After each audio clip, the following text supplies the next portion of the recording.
안녕하세요, 리더님들. 혹시 제 목소리 잘 들리시나요? 들립니다. 네.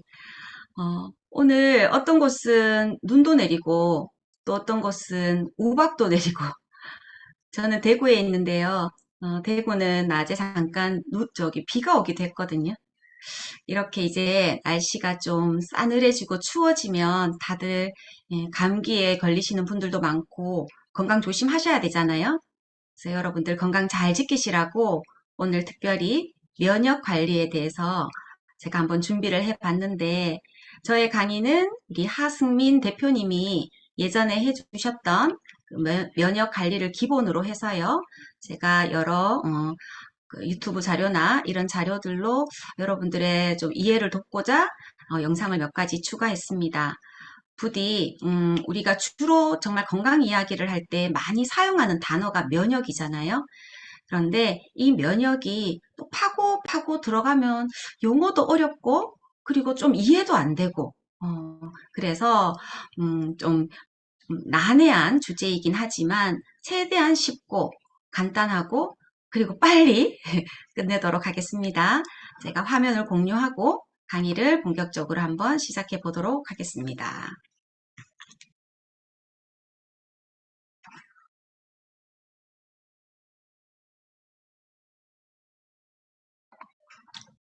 안녕. 제 화면이 어디 갔나요?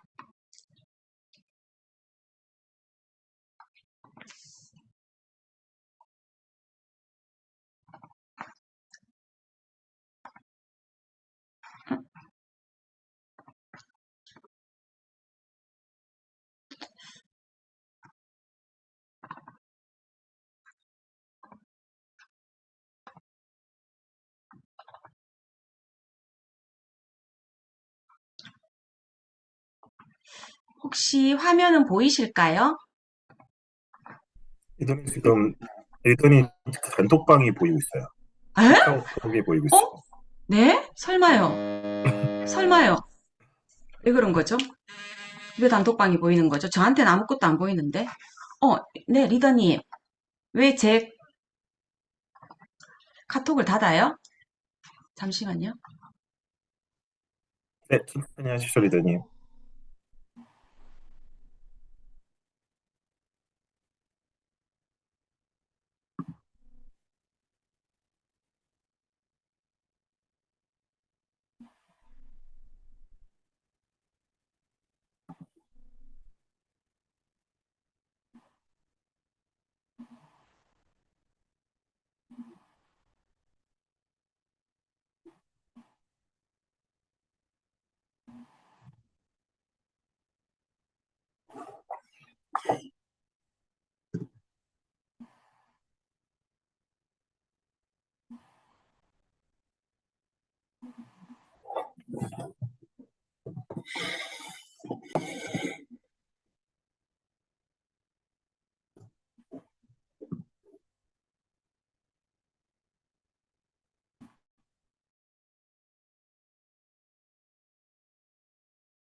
죄송해요. 잠시만요. 제 컴퓨터가 안 보여가지고. 잠시만 좀 작업하겠습니다.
혹시 제가 나올까요? 아, 시스템이 이렇군요. 네, 리더님 이제 잘 보입니다. 이제 잘 보이시나요? 네, 네네네. 네, 알겠습니다. 알겠습니다. 하셨습니다. 어, 나는 그 전에 다른 리더님들이 이 시스템이 할 때, 아, 이게 늘 공유하는 건데 잘 안 되는 수도 있구나라고 생각했는데, 아, 이렇게 해보니까 그렇구나. 네, 이제 시작하도록 하겠습니다. 네,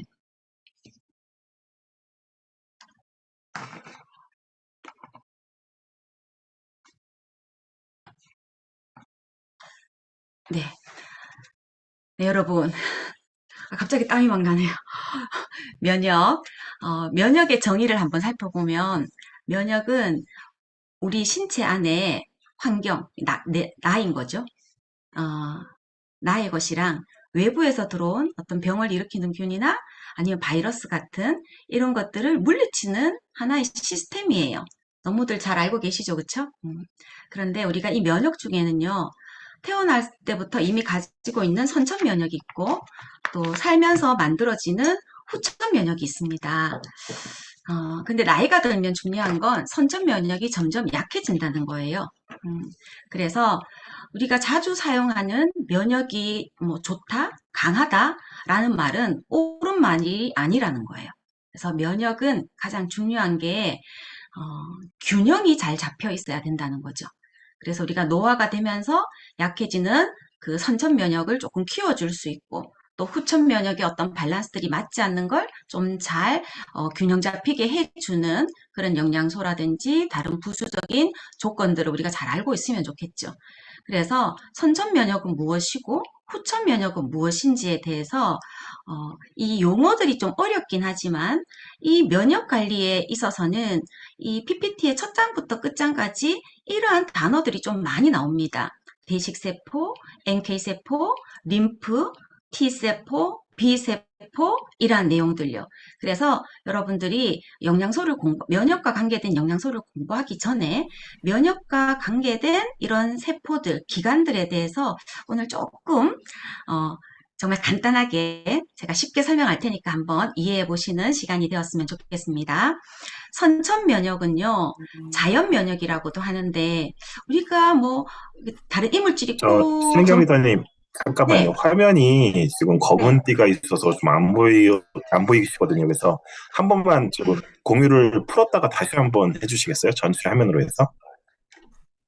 검은 띠가 있다고요? 네, 위아래로 검은 띠가 좀 있어서요. 아, 한번 다시 공유를 푸셨다가 네, 공유 다시 중지를 한번, 해보고, 네. 아, 죄송합니다. 다시 아니, 열어볼게요. 아닙니다, 아닙니다. 이 검은 띠, 요거, 지금 다른, 열었는데, 여기 다른 지금 프로그램 같거든요. 이거 혹시 없앨 수 있어요? 꺼주실 수 있어요? 아, 나가서 다시 들어왔는데 왜 안 되는 거죠? 아니면은 뭐 텍스트가 많이 가리지 않으니까 네. 일단 그냥 아니면 진행하시는 게 제가 낫겠습니다. 컴퓨터를 다른 걸로 바꿔야 할까요? 네, 컴퓨터가. 시간이 그러면 좀 지체가 될 것 같으니까 네, 네, 말씀으로 그냥 내용 이해하시는 걸로 할게요, 이거는. 네, 그냥 계속 하도록 하겠습니다. 지금 이걸 시스템을 전체 다 바꾸는 건 힘들 것 같은데. 네네네네. 이 검은 네, 화면이, 양해 부탁드립니다. 보시는 네, 분들. 죄송합니다. 옆에 컴퓨터에도 검은 화면이 나오는데 이게 지금 뭔지를 잘 모르겠어요. 네. 네, 빨리 시작하도록 하겠습니다. 그래서 선천 네. 면역은 여러분, 자연적인 면역이에요. 우리 코끝으로 뭔가가 들어오면 재채기 하시죠? 그게 다 점막에서 일어나는 자연적인 선천 면역이거든요. 그런 거 점막 면역이라고 합니다. 그래서 우리가 점막이 튼튼해야 돼.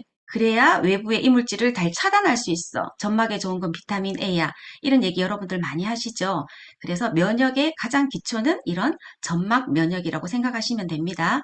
이런 선천 면역을 도와주는 관장하는 그런 면역 세포들이 뭔가를 잡아먹는 대시세포라거나 NK세포는 바로 그냥 이렇게 죽이는 거죠.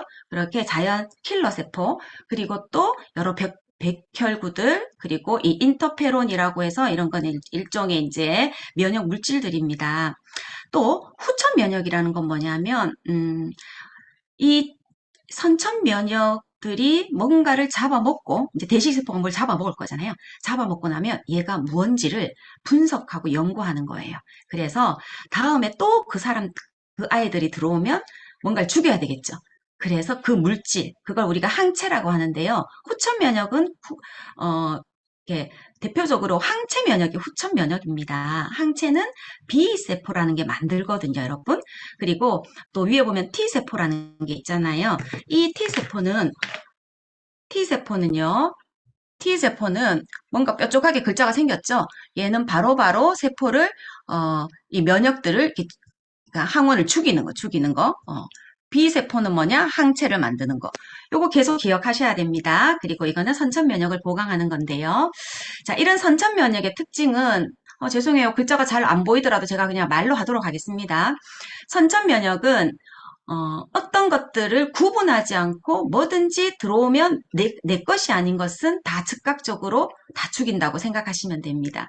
그런 걸 저희가 비특이적이라고 하죠. 반대로 후천 면역은 A에는 A-가, B에는 B-가 딱 그들에게만 맞는 항체를 만들어서 죽인다라고 생각하시면 되겠습니다. 그래서 우리가 면역이라고 하면 크게 선천 면역과 후천 면역을 이렇게 통틀어서 면역이라고 얘기를 하고요. 이 부분은 선천 면역과 후천 면역이 그러면 이제 어떤 건지를 조금 간단하게 우리가 영상으로 한번 살펴보도록 하겠습니다.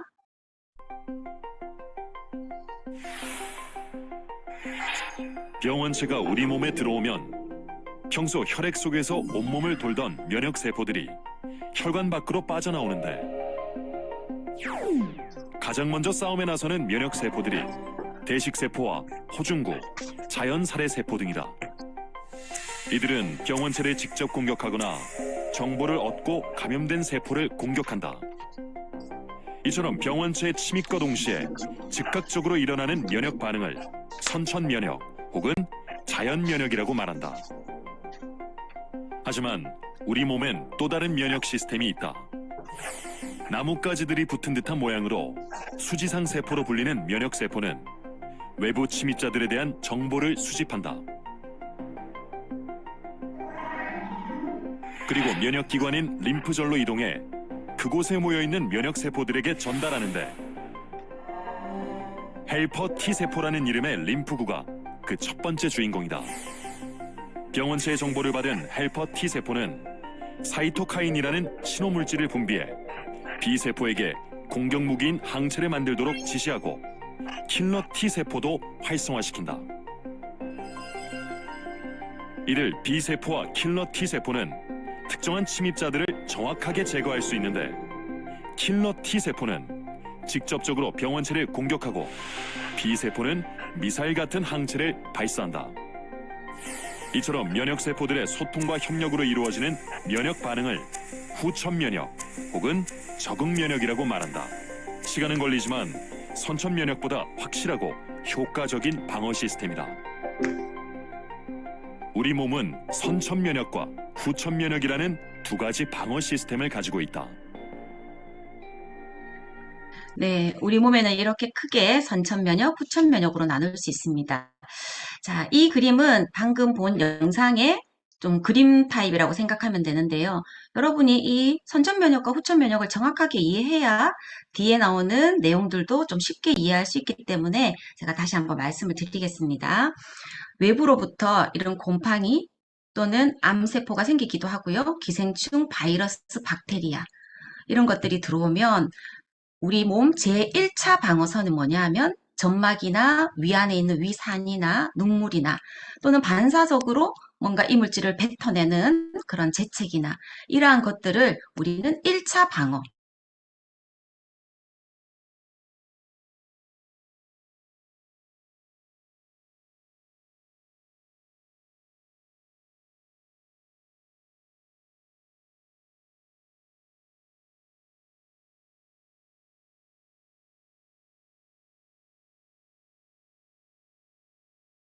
어떤 선천면역이 일을 하느냐 하면 앞에서 나왔던 NK세포, 자연살해세포죠.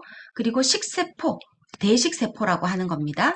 크게 이 두 가지 세포가 먹거나 아니면 죽이거나 이러한 선천면역의 방어를 합니다. 이렇게 하는 동안 대식세포가 만약에 바이러스를 잡아먹었잖아요. 세균을 먹었잖아요. 그러면 이 세균이 어떤 것이다 라고 이 림프구로 아까 전달을 해준다고 했어요. 빨리 분석해보라고. 이것이 무엇인지 분석해보라고. 그래서 시간이 걸리겠죠. 보통 한 5일 정도 시간이 걸린다고 해요. 그러면 림프구로 가서 후천 면역인 3차 방어, 후천 면역, 특이적인 면역, 그 항원에 딱 맞는 항체를 만드는 B세포, 그리고 T세포는 킬러 세포도 있고 뭐 여러 종류의 T세포가 있지만 오늘 저는 킬러 T세포에 대해서만 말씀드리겠습니다. 여기 권총을 딱 가지고 있죠. 이 킬러 세포는 바로 그 들어온 항원을 죽이는. 그래서 쫙 줄을 긋다 보면 요거는 선천 면역, 이거는 후천 면역입니다. 면역이 좋다, 면역이 강하다라고 하는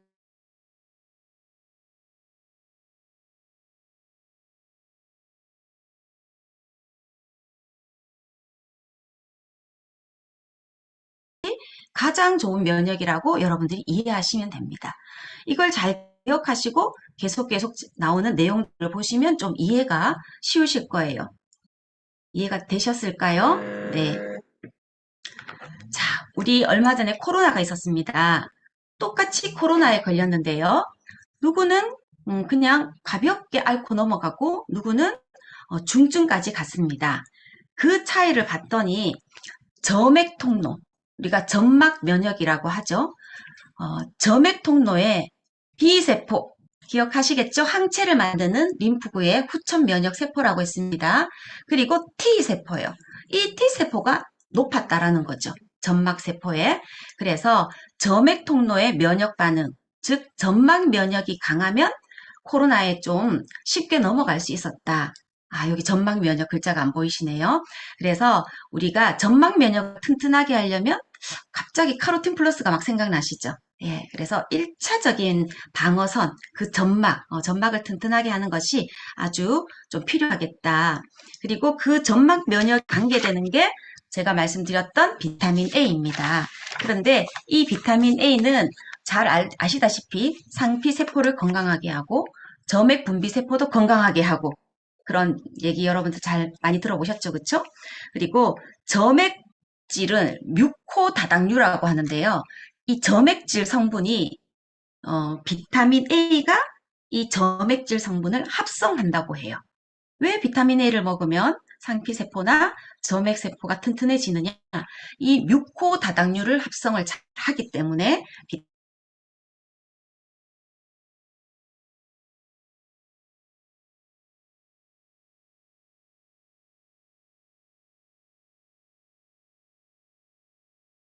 점막 면역에 포함이 됩니다.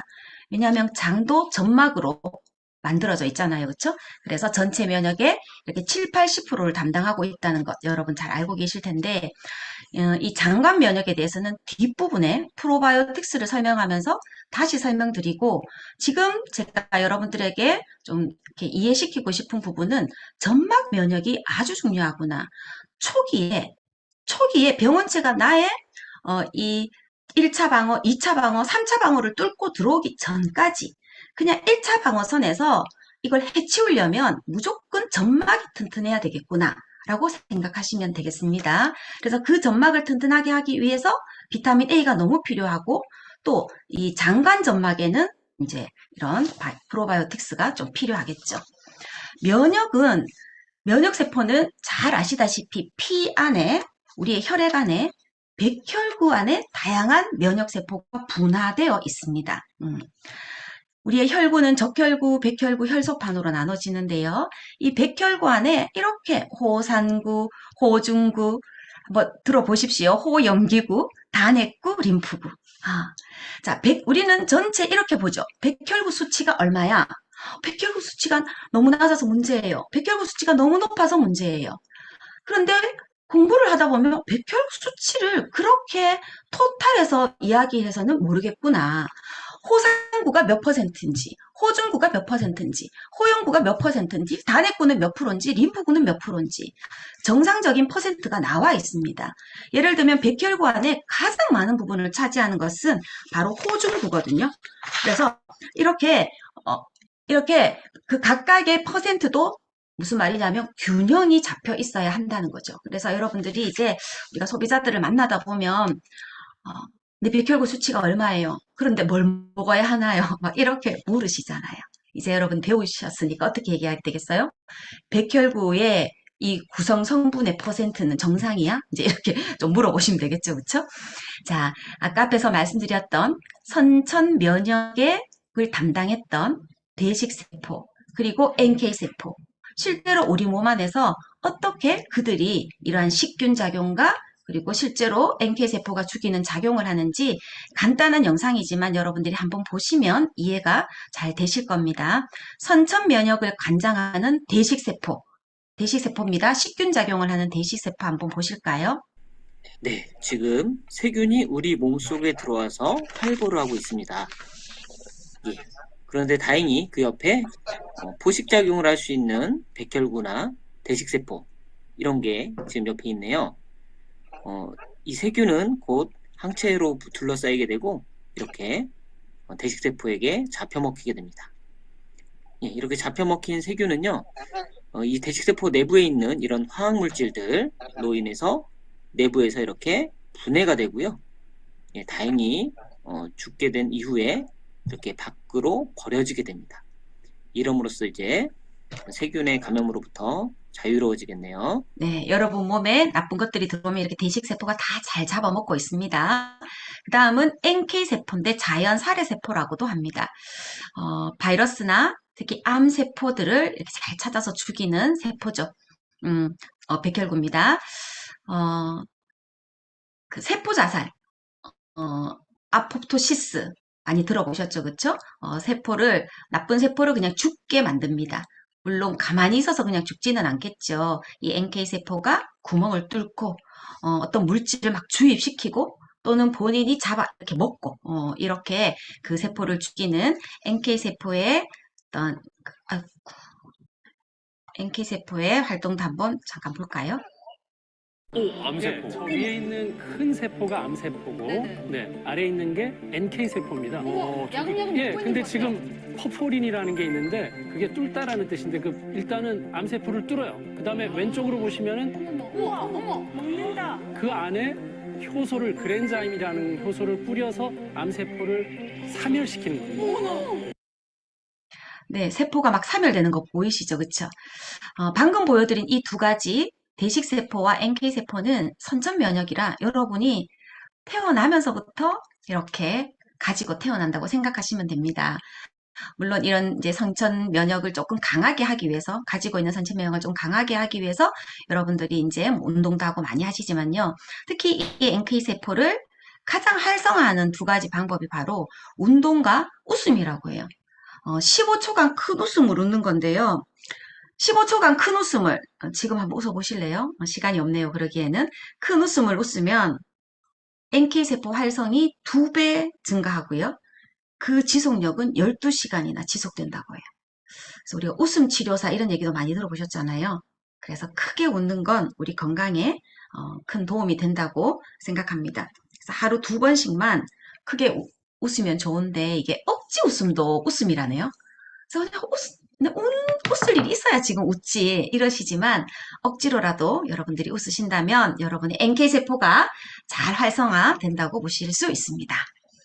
사이토카인 좀 많이 들어보셨죠? 사이토카인. 이 사이토카인은 면역세포가 분비하는 어떤 물질이에요. 뭔가 신호 물질일 수도 있어요. 적이 나타났어! 이러면 막 백혈구들이 와서 막 이렇게 그 세포들을, 적이 막 있는 그 세포를 무너뜨리는 거죠. 그렇게 분비되는 게 사이토카인인데요. 요즘은 사이토카인 폭풍이라 그래서 면역 이상인 거죠. 사이토카인이 너무 많이 분비되고 그러다 보면 백혈구들이 막 한꺼번에 와서 어떻게 그 세포를 막 이렇게 또 이렇게 공격하겠죠. 그렇게 되면 갑작스러운 기도 폐쇄라든지 그리고 장기 부전이라든지 이런 현상이 일어날 수 있다는 거예요. 자, 사이토카인도 이 폭풍이 어떤 건가 잠깐 한번 보겠습니다. 여기서 사이토카인 폭풍이란 바이러스 등이 체내에 들어왔을 때 면역 물질이 과도하게 분비되면서 정상 세포를 공격하는 현상을 말합니다. 한 한마디로 면역 반응이 폭풍처럼 과도하게 쏟아져 병원체뿐 아니라 정상적인 신체 조직에까지 염증을 일으키면서 위험한 상황에 처하게 되는 것이죠. 네, 이 사이토카인이 옆에 그림에서처럼 사이토카인이 분비되면 그 타겟, 내가 죽이고자 하는 그 타겟 세포에만 가야 되는데요. 이게 이렇게 정상세포를 공격한다라는 게 사이토카인 폭풍인데 젊은이들한테 많이 일어난다고 하죠. 우리 코로나 때 이 단어가 많이 나왔잖아요. 그렇죠? 그래서 이런 것도 여러분들이 한번 이해하고 넘어갔으면 좋겠습니다. 사이토카인의 종류는 여러 가지가 있어요. 인터페론 좀 들어보셨죠? 그리고 인터루킨 뭐 이런 것도 들어보셨나요? 림포카인 이런 것도 들어보셨나요? 이러한 것들이 사이토카인의 종류들이에요. 바이러스 증식을 억제하기 위해서 만들어진 물질들입니다. NK세포에서 그리고 T세포에서 대식세포에서 이렇게 만들어내는 물질이에요. 그러면 그 사이토카인이 분비되면 어떻게 되겠어요? 그림에서처럼 사이토카인이 생겼다. 특히 여기서는 이제 감마 인터페론이라는 사이토카인이 막 생성이 되면 감염되지 않은 세포도 숙주 역할을 하기 때문에 그것도 파괴시키고 또 이미 감염이 된 것도 파괴시켜야 되죠. 또 면역세포는 활성화시키고 이렇게 좋은 역할을 하겠죠. 좋은 역할을 하는데 이게 과잉이 되면 문제라는 뜻이 사이토카인의 폭풍입니다. 자, 선천 면역에 관계된 면역세포, 대식세포, 그리고 NK세포를 설명드렸고요. 이번에 후천 면역입니다, 여러분. 후천 면역은 살면서 학습되고 기억되어서 만들어진, 내 몸 안에서 만들어진 여러 가지 항체들, 이런 것들을 얼마나 잘 획득했느냐의 문제인데요. 후천 면역은 두 가지입니다. 그러니까 제가 제 3차 방어선 메뉴에 설명할 때 T세포, B세포라고 얘기했죠. 꼭 기억하세요. 자, B세포는 체액성 면역. 왜? B세포는 항체 만든다고 했거든요. 항체, 체. 그렇게 생각하세요. 그리고 T세포. 권총 가지고 그냥 딱 죽이는 거라 그랬죠. T세포는요, 세포 면역이라고 얘기합니다. 요거는 체액 면역, 요거는 세포 면역. 우리 하승민 대표님도 이 부분을 강의하실 때, 이 부분은 조금 어렵지만 뒷부분 얘기를 이해하시려면 이 부분을 이해하셔야 합니다. 라면서 설명을 하셨어요. 저도 똑같은 말씀을 드리고 싶은데요. 뭐 B세포, T세포 나오니까 너무 어려워. 절대로 그렇게 생각하지 마시기를 바라겠습니다. B세포, B림프구에서는 항체를 만듭니다. T세포는 직접 죽이는 역할을 합니다. 그런데 이 두 세포의 균형이 중요합니다. B림프구가 활성화되는 것을 체액 면역이 높다 낮다라고 얘기하는 것이고 T림프구의 활성이 강한 것이 세포 면역이 높다 낮다라고 이야기하는 것입니다. 나이가 들수록 이 세포 면역이 노화될수록 이 면역이 조금 떨어집니다. 그래서 문제가 발생 많이 합니다. 그건 뒤에서 영양제를 설명할 때 제가 다시 설명을 드리겠습니다. 항체 얘기 너무 많이 들어봤는데요. 항체가 무엇인가요? 항체의 그 물질은 단백질이 만들어냅니다. 우리가 단백질의 기능 중에 항체의 구성 성분이 된다 이렇게 얘기를 하죠. 그리고 항체는 면역 글로불린이라고 해서 이게 뭐 IgE도 있고 IG 뭐가 있죠? 뭐 A도 있고 뭐 여러 가지가 있잖아요. 그렇죠? IgG도 있고 그건 끝에 있는 요 부분 뭐 약간 뭐라 그래야 될까요? 갈고리 모양이라고 할까요? 요 모양의 차이에 따라 그렇게 이뮤노글로불린은 여러 종류가 만들어지는데요. 여러분 쉽게 이렇게 한번 생각해 보세요. 우리가 독감 주사 백신 맞죠? 예. 근데 왜 매년 독감 주사를 맞아야 할까요? 한 번 맞으면 독감은 똑같은 거 아니야? 그냥 내 몸에 항체가 한 번 생겨서 쓰면 계속 그냥 독감 예방할 수 있는 거 아니야? 아니라는 거죠. 왜냐하면 그 항원이 다 다르기 때문이에요. 후천 면역은 특이한 면역이라고 그랬죠? 특이적이라고 했죠. 선천 면역은 구분하지 않고 무조건 다 내게 아닌 건 다 죽이는 거라고 했는데 후천 면역은 짝꿍이 있다고요. 그래서 올해의 독감의 이 항원이 이 모양이면 거기에 맞는 항체를 만들고 또 내년에 다른 독감이면 또 그 항체를 만들고 물론 똑같은 게 있으면 내 몸에 기억하고 있으니까 그게 나오면 항체를 만들어내서 죽이지만 말입니다. 그게 다 여기 끝에 모양이 다른 거죠. 그래서 그 항원의 모양에 따라 요 끝에 모양의 항체도 다 달라진다고 생각하면 되겠습니다. 자, 그러면 항체, 우리가 안티바디라고 하는 항체입니다. 우리 몸에 들어오는 이물질, 항원이죠. 세균이 될 수도 있고 바이러스도 될 수 있고 이 항원에 대항하는 물질들인데 다 그 당단백질 분자, 단백질로 만들어져 있습니다. 항원과 특정한 항원과 특이적으로 결합을 합니다. 그거 우리는 항원 항체 반응. 항체 누가 만든다고요? B림프구에서 B세포가 만든다고 했죠. 요런 종류가 있습니다. 항체의 종류는요. 바이러스가 딱 들어오면 여기 바이러스에 막는 안티바디, 항체를 만들어서 바이러스에 딱 붙어버리는 거죠. 그래서 이 바이러스는 절대로 우리 몸의 어떤 조직에도 붙을 수가 없습니다. 왜냐하면 이 항체들이 못 붙도록 그게 딱 이렇게 깜짝마 하고 뭔가를 이렇게 밧줄을 묶어놨다라고 생각하시면 되니까요. 자, 이 항체 항원 반응도 조금 간단히 이해를 돕기 위해서 영상 한번 볼게요.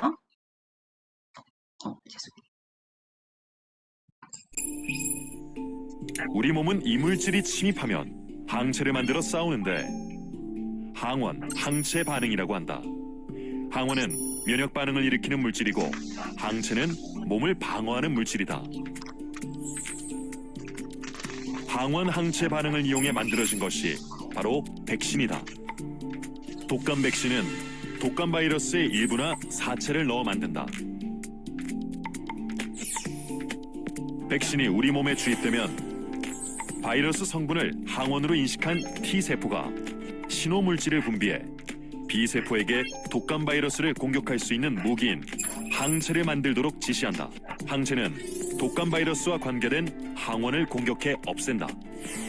이때 B세포의 일부는 독감 바이러스를 기억해 몸속에 계속 남아있게 되는데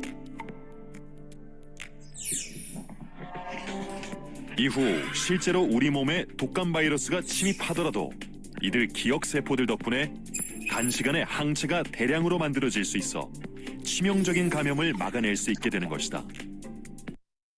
네, 이렇게 B세포는 감사하게 항체를 잘 만들어내는 세포입니다.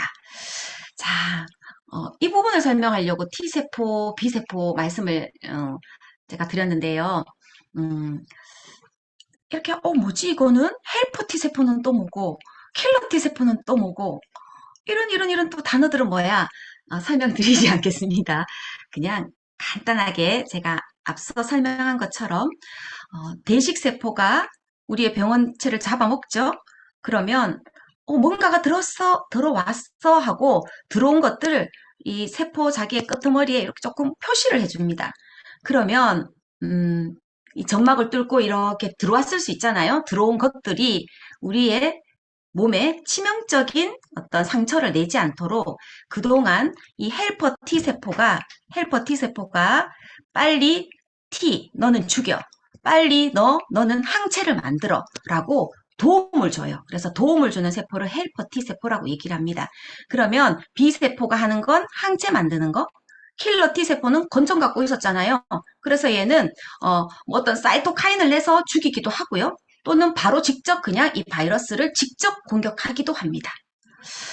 그래서 우리가 아까 직접 공격하는 T세포를 세포면역이라고 했고 또 항체를 만들어서 우리 몸에 어떤 면역을 키우는 걸 항체, 체액, 물론 이 체자는 항체 때문에 체자는 아닌데요. 우리 체액으로 흘러 들어간다 해서 체액성 면역인데 그렇게 여러분들이 기억을 하시면 되겠습니다. 그럼 이게 뭐가 중요한데요? 이 두 가지의 균형이 중요하거든요. 그게 문제가 많이 되더라고요. 면역이 좋다 안 좋다라는 것은 다 이 균형이 깨져서 그런 거라는 거죠. 자, ES3라고 보고 다음으로 넘어가겠습니다. 자, 면역이 좋은 건 균형이 이렇게 잘 잡혀져 있는 겁니다. 선천 면역과 구천 면역. 계속 반복해서 얘기하죠. 세포 면역과 체액성 면역. 세포 면역은 뭐였어요? T세포. 그리고 체액성 면역은 항체를 만드는 B세포.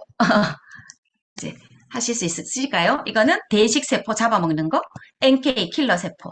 후천 면역은 요 두 가지가 후천 면역. 자, 됐죠? 자, 넘어가겠습니다.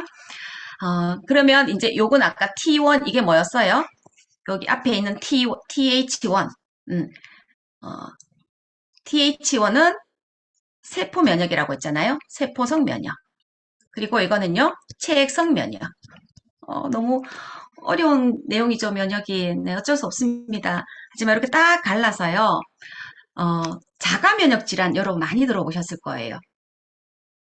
그 소비자들을 만나면요, 자가 면역 질환 어떤 게 있나요? 이런 거죠. 류마티스 관절염, 그리고 당뇨, 그리고 다발성 경화증, 이러한 것들이 대표적인 자가 면역 질환인데, 그거 우리가 이제는 좀 배웠으니까 자세하게 얘기할 수 있겠죠. 어떤 면역 때문에 자가 면역 질환이 생기나요? 너의 후천 면역 중에 이 세포성 면역의 이상 때문인 거죠. 예. 세포 면역이 어떻게 해요? 너무 우세해서 그렇게 된 거죠. 그게 강해져서. 또 과민 반응이라고 얘기 많이 하죠. 알러지가 너무 심하거나 또는 천식, 예. 또는 아토피 심하신 분들. 그거 우리 면역 과민 반응 뭐 이렇게 얘기하잖아요. 그 과민 반응은 이 TH2 면역, TH2 면역은 체액성 면역이었어요. 항체 만드는 거라 그랬죠? 항체. B세포가 항체 만드는 거. 항체가 너무 과잉되게 만들어진 거죠. 그래서 그 항체를 만들어내는 그 세포에서 히스타민, 가다 항체로 인해서 과민 반응, 히스타민이 많이 분비되어서 이러한 증상들이 일어나는 거였어요. 그래서 우리가 그건 자가 면역이야. 이거는 면역 과민이야. 근데 그건 그냥 네가 면역이 약해서 그래. 면역이 약해서가 아니었던 거죠. 후천 면역이 어떠한 이유로 그냥 이렇게 밸런스가 잘 맞지 않아서 그런 거야. 우리가 이제 그 균형을 좀 맞춰보자. 이 후천 면역에 세포 면역과 체액 면역에 내가 좀 균형을 맞춰줄게 하면서 이제 영양제 이야기를 하시면 좀 전문적이지 않을까 싶은 생각이 드네요. 이제 영양제와 면역의 이야기로 넘어가도록 하겠습니다. 면역의 기본적인 선천 면역, 후천 면역, 세포 면역, 체액 면역은 이걸로 끝내도록 하겠습니다. 자, 그러면 단백질은 뭐가 좋은데요? 단백질은 인체를 만드는 성분이죠. 그리고 점막도 사실 단백질이 있어야 점막을 만들잖아요. 그리고 면역세포를 다 구성합니다. 자, NK세포도 이제 아시겠고, 대식세포도 아시겠고, T세포도 아시겠고, B세포도 이제 다 아시겠죠? 제가 설명 다 드렸어요. 이거 다 단백질이 만듭니다. 이뮤노글로불린, 알지? 이거 뭐였어요, 아까? 이거 항체였잖아요. 항체 5가지 있었죠? E도 있고, A도 있고, G도 있고, 항체를 만드는 것도 단백질이네요. 자, 체액생 면역. 계속 설명드렸습니다. 항체 만드는 거니까 B세포가 항체 만드는 거. 세포성 면역은요, T세포가 바로 죽이는 거. 그쵸? 네, T셀, B셀, 이것도 다 단백질이 관계 있네요. 그러니까 단백질 없으면 면역이 뭔가 될까요? 면역은 그냥 아무것도, 절대로 면역이 좋아질 수가 없겠죠. 그래서 단백질은 무조건 면역을 키우는 데 있어서 중요한 것이다 생각하시면 되겠습니다. 두 번째 영양제 비타민 C 연구 동량입니다. 지금 까맣게 바가 지금 보이는데 비타민 C 연구 동량은요. 그렇지. 네, 비타민 C 연구 동량 죄송해요. 네, 비타민 C 연구 동량입니다. 이거는 면역 기능이 억제된 생지한테 바이러스 감염을 시켰어요. 인플루엔자 독감 바이러스를 감염시켰거든요. 그랬더니 5일 안에 다 폐사가 되었어요. 근데 비타민 C를 투여했더니요. 비타민 C를 투여한 쪽은 전 개체가 다 생존했다라는 거예요. 그래서 비타민 C는 특히 독감 바이러스에 완전히 좋다. 네. 또 폐혈증 환자의 혈장 그리고 백혈구의 비타민 C 농도를 봤더니 많이 감소되어 있더래요. 또 이 급성 염증 질환 이런 부분에 있어서 이 비타민 C는 너무 효과가 있다라고 많이 연구되고 있고요. 1970년도 이후에 우리나라는 전 세계적으로 백신이 많이 발달이 되어서 바이러스 질환에는 이제 이게 백신을 많이 사용을 한다라는 거죠. 감기를 제외하고는 그래서 널리 사용하지 않았는데 그런 백신에 듣지 않는 사스라든지 신종플루라든지 이러한 것들이 즉 새로운 바이러스가 많이 생겨나면서 이 비타민 C의 항바이러스 효과에 대해서 지금 연구를 많이 하고 있다는 이야기가 나오고 있습니다. 네. 자, 그래서 비타민 C 너무너무 중요하죠? 우리 조금 어디가 감기 기운이 살짝 있다 그러면 초기 감기를 탁 그냥 멈추게 하는 데는 비타민C만큼은 정말 좋은 게 없는 것 같아요. 그리고 이 비타민C가 면역을 도와주는 그 원인이 바로 이제 이런 거라는 거죠. 콜라겐 합성을 해서 상피를 튼튼하게 해요. 또 당연히 유해산소를 로부터 보호해요. 항산화 역할을 하는 거죠. 또 식세포, 호중구가 백혈구 중에는 숫자가 제일 많은 게 호중구예요. 얘도 포식작용이 있거든요. 우리 아까 그림에는 영상에는 대식세포가 잡아먹는 것만 봤는데 호중구도 잡아먹습니다. 그래서 이 식세포 작용을 또 강화합니다. 자, B림프구, T림프구 이제 어렵지 않으시죠? 항체 만드는 B림프구, B세포, 그리고 바로바로 죽이는 T세포. 예, 얘네들도 강화시킨다라는 거예요. 또 염증도 조절한대요. 사이토카인의 분비도 조절한대요. 사이토카인이 너무 많이 나와도 문제였잖아요. 이것도 히스타민입니다. 히스타민의 수준도 감소시켜요. 히스타민이 너무 많이 나와도 면역 과민되잖아요. 그렇죠? 그래서 비타민C도 이 설명을 들어보니 여러분 면역에 너무 좋은 영양제죠. 그렇죠? 자, 백혈구는 체내에서 비타민C 농도가 가장 높은 조직 중에 하나입니다. 또 균을 막아도 주지만 NK세포도 활성화시켜주고 림프구도 증식, 아까 앞에 내용이랑 좀 비슷하죠. 똑같이 비타민C 내용입니다. 림프구에는 B세포도 있었고 T세포도 있었죠. 예, 그것들을 다 잘 증식시켜주고요. 염증 예방도 다 합니다. 자, 이 밑에 있는 선천면역, 후천면역 그림도 한번 볼까요? 우리 몸에는 크게 계속 반복 제가 하겠습니다. 가장 좋은 교육은 반복하는 거예요. 우리 몸에는 선천면역과 후천면역이 있습니다.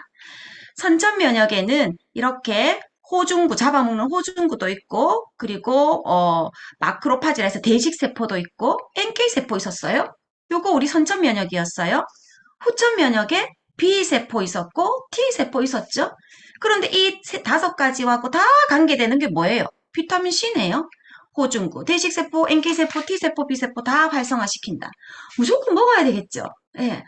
뭐, 왜 자꾸 감기에 자꾸 비타민C를 이렇게 많이 먹으라고 해야 하면 딱 요 그림만 여러분이 보여주세요. 봐봐. 선천, 후천 면역 모두를 도와주는 게 비타민C야 라고 얘기하시면 되겠습니다. 다음, 세 번째가 될까요? 다음 영양제는 아연입니다. 아연과 면역인데요. 옆에 핏에서 비타민C가 있네요. 그 말은 뭘까요? 아연과 비타민C는 환상의 짝꿍이다 라고 생각하시면 되겠습니다. 아연과 비타민C는 면역세포를 분화시킵니다. 면역세포를 분화시키는데요. 우리 몸에 존재하는 모든 면역세포. 자, 요 스템셀이네요. 줄기세포입니다.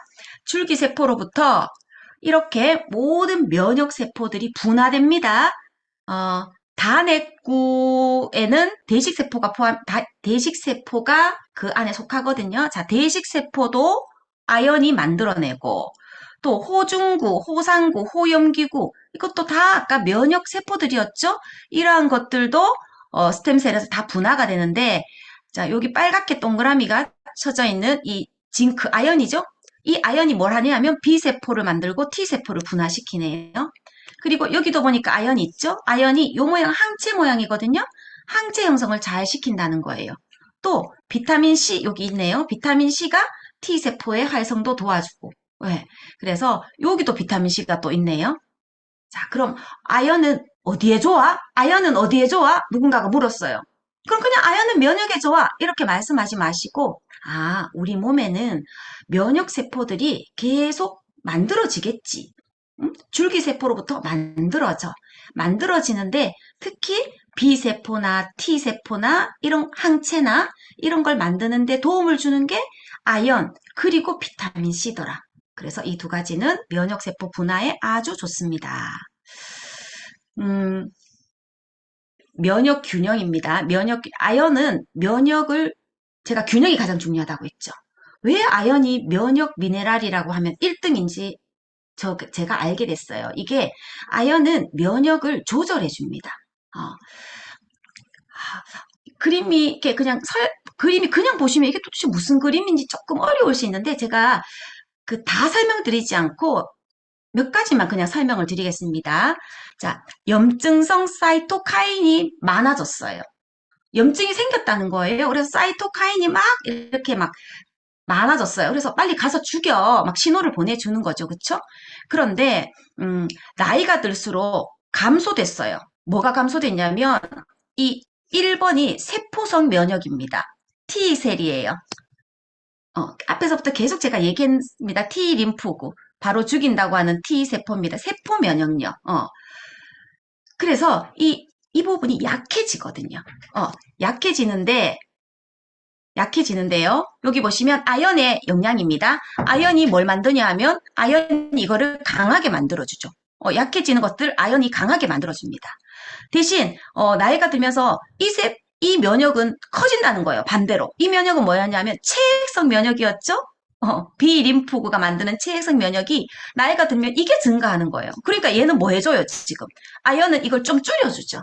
이해되셨을까요? 조절한다라는 건 뭐냐 하면 많을 때는 얘가 줄여주고 적을 때는 얘가 높여주고 그러니까 얼마나 똑똑한 애예요. 그래서 아연이 우리의 면역의 불균형 어떤 불균형?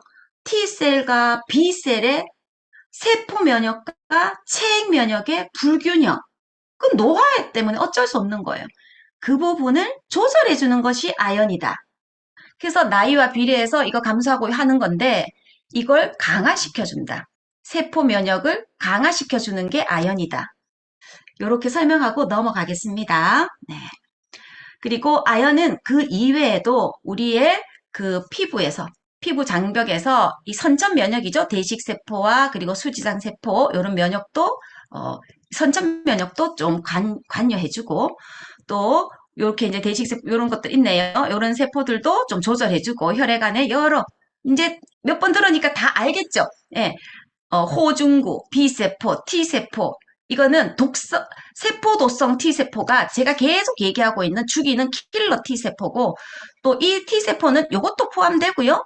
헬퍼 T세포라고 뭐 이렇게 신호주는 그런 세포들도 있습니다. 그것까지는 여러분들이 뭐 이해 안 하셔도 되니까 그냥 호중구, B세포, T세포 또 단핵구에는 여기 있다시피 이렇게 이제 대식세포 같은 거, 요거는 호중구고요. 요게 대식세포 같은 거죠. 이러한 것들을 다 조절해 주는 거다라고 생각하면 되고, 앞서 얘기한 부분, 그림에 있었던 거, 세포 면역 강화해 준다라는 거, 그리고 T세포, B세포, 림프구 안에서는 이 T세포, B세포도 관장하는데 흉성과 골수에서 면역세포의 생성과 발달이 필요한데 T세포가 만들어지는 건 림프구에서 만들어져요. B세포도 림프구에서 만들어졌어요.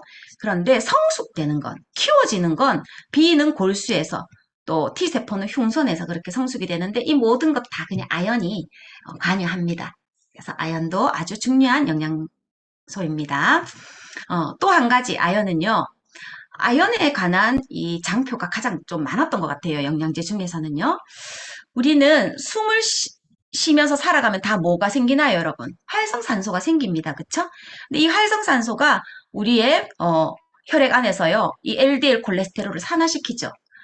LDL 콜레스테롤이 산화되면 이 NF-카파-B라 그래가지고 이 NF-카파-B는 염증 물질입니다, 여러분. 이게 염증 물질이거든요. 산화가 되면서 우리 몸에 염증 물질이 활성화가 되면 이렇게 다양한 염증, 혈액 응집, 세포 성장, 뭐 이렇게 이러한 현상들이 일어나야 돼요. 염증 억제해줘야 되겠죠. 누가 염증을 억제해줄까요? 네, 아연입니다. 아연은요, 바로 활성산소를 없애주는 항산화 효소의 물질이기도 해요.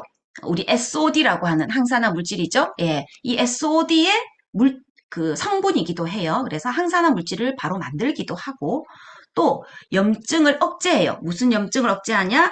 이 아연 자체가 NF-카파-B의 염증 활성 물질을 억제한다는 거예요. 자, 그것도 아연이 하는 역할입니다. 아연 어디에 들어있나요, 여러분? 아연이 들어있는 영양제. 오브렉스에도 아연이 들어있고요.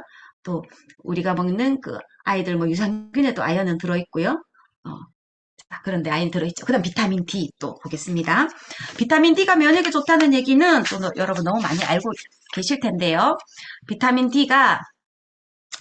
D는 우리 몸 안에서 이렇게 물리적인 장벽도 강화시켜주고 선천 면역, 자 이건 다 선천 면역이죠. 이것도 강화시켜줍니다. 특히 균을 막아주는 활성이 있는 펩타이드, 대표적인 거 사람에만 있는 게 요겁니다. 항균 능력이 있는 면역 물질이 LL37인데요. 그러면 여러 가지 이렇게 좋은 역할을 합니다. 암세포도 죽이고 여러 가지를 다 하거든요. 이게 비타민 D가 이걸 합성해요. 자, 요것만 하더라도 충분히 비타민 D를 먹어야 하지 않을까요? 비타민 D는 우리 몸에서 항균 작용을 하는 펩타이드 LL37을 만들어냅니다. 우리나라 사람들은 90% 이상이 비타민 D 부족입니다. 음식으로 채우기 힘들고요. 햇볕으로도 사실 채우기 어렵습니다. 최근 이스라엘 연구에 보면 비타민 D가 평소에 부족했던 사람이 코로나 걸렸을 때 위중하고 증세가 심했고 또 사망한 게 14배나 많았대요. 그래서 우리는 비타민 D를 면역 비타민이라고 하고요. 그 트럼프 대통령이 코로나였을 때도 미국 최고의 의료진들이 처음으로 처방한 게 이 비타민 D와 앞서 얘기한 아연이었어요. 그래서 이제 여러분들이 누군가가 면역에 대해서 얘기를 하면 무조건 떠올려야 되는 영양제, 그 영양소가 비타민 D와 아연이라고 생각하시면 되겠습니다. 자, 그리고 이 비타민 D는 이제는 뭐 이 그림 보면 여러분들이 아마 이해하실 수 있을 거예요. 면역 조절이라는 단어, 균형이라는 단어, 이제 여러분한테 확 와닿으셨죠? 선천 면역, 후천 면역의 균형, 세포 면역, 체외성 면역의 균형. 자, 그래서 여기 비타민 D가 선천 면역과 후천 면역과 그리고 또 후천 면역 안에 있는 이 면역의 균형을 유지하는 것이다라고 알아두시면 되겠고, 셀레늄, 우리 셀레늄도 면역에 좋다고 이야기 많이 하죠. 자, 백혈구 안에 있는 또 가장 많은 숫자가 호중구라고 했습니다. 이 호중구의 스트레스를 감소시켜줘요. 호중구가 많다는 거, 호중구도 일을 많이 한다라는 거겠죠? 그것의 스트레스를 좀 줄여주고요. 계속 반복되는 단어들입니다. 제가 한 10번 했을 것 같아요. 이젠 정말 기억하실 것 같은데 선천면역의 대식, NK, 예, 이 세포들을 활성화시켜주고 T세포, 이것도 증식시켜주고 활성화시켜주고 선천면역, 후천면역 다 강화시켜주고 너무 좋은 거네요. 그쵸? 셀레늄. 셀레늄이 부족하면 특히 체액성 면역. 체액성은 뭐였지? 갑자기 또 생각이 안 나네? 맞아. 체액성은 B였어, B. B세포. 항체 만들어내는 거. 그래, 체자라 그랬잖아요. 제가. 그쵸? 그래서 체액성 면역을 약화됩니다. 셀레늄이 부족하면. 그래서 항체를 잘 못 만들어낸다고 생각하면 됩니다. 셀레늄 패러독스. 혹시 들어보셨나요? 다른 말로 셀레늄 역설이라고도 표현하는데요. 셀레늄은 우리 몸에서 항산화 역할을 합니다, 여러분. 그런데